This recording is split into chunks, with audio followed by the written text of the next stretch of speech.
नमस्कार दोस्तों, स्वागत है आपका। आज हम सीखेंगे हिंदी वर्णमाला। हिंदी वर्णमाला हिंदी वर्णमाला में दो भाग होते हैं। कितने होते हैं? दो भाग।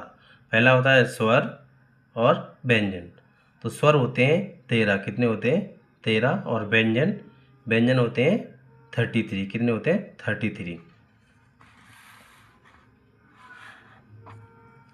नोट: स्वर वे ध्वनियाँ होती हैं जो बोलने समय हवा किसी अंग से नहीं टकराती है। दूसरा है व्यंजन। व्यंजन वे ध्वनियाँ होती हैं जिन्हें बोलते समय हवा हमारे अंग से टकराती है। ठीक है।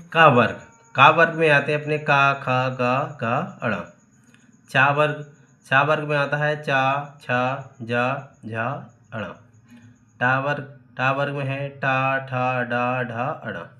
ता वर्ग में ता, था, दा, धा, ना।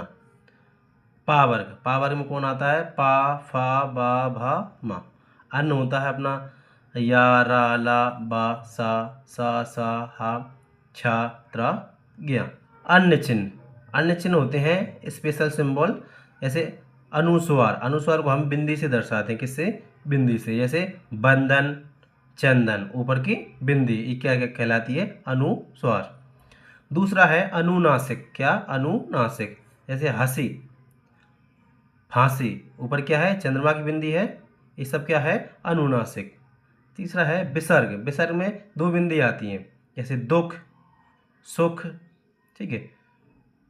चौथा है नुक्ता। क्या? नुक्ता, यानी जमीन और फल, ये बीच में लगा रहता है, आपने देखा होगा। जमीन और यहाँ पे फल। यदि आपको हमारा वीडियो पसंद आया, प्लीज़ चैनल को सब्सक्राइब करें और लाइक करना ना भूलें।